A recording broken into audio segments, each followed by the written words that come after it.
Hi, mahal. Ano na rito? 7:30 ng gabi. Ayan, gabi yan. Galing ako ng train station, tapos pauwi na ako sa bahay ko. Kasi upload ko to mamaya para makita mo, okay?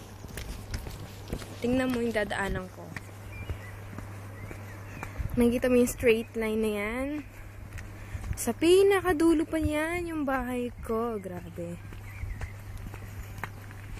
Ayan, tapos Shell. Ayan, store yan. Remy store. Ayan, nakikita mo. Store yan. Diyan kami palagi bumibili ni Ella and Philip ng ice cream.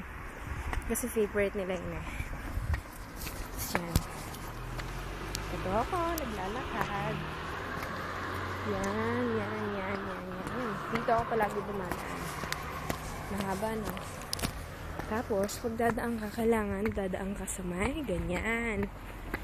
Kasi, pag hindi, pwede ka mahuli.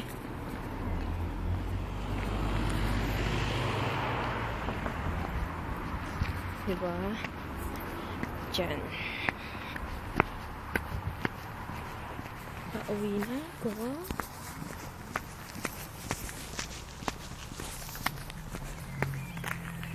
Grabe ang araw-araw.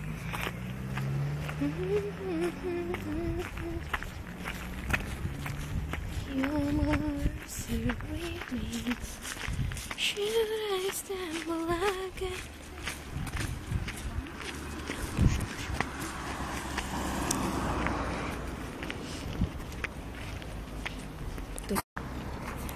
Nakikita mo, ganyan kalayo nilalakad ko simula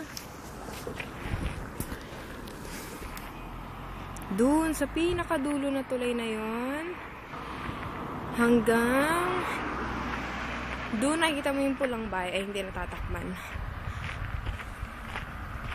Sa pinakadulo pa ng highway na yan. Straight ahead, it's 15 minutes walking. Yeah, maybe. Ako lang mag-isa ngayon. Pauwi na ng bahay. 7:30 na ata eh. Basta ganun. 7:30 na or 7:20. Tahimik, no? Maaraw pa naman. Para lang siyang alas 4 ng hapon sa atin, sa Pilipinas. Pero dito, 7:30 na pala. Diba? I love you. Saglit lang. Papatayin ko muna. Pag malapit na, tuturo ko sa'yo kung saan yung bahay ko. Okay?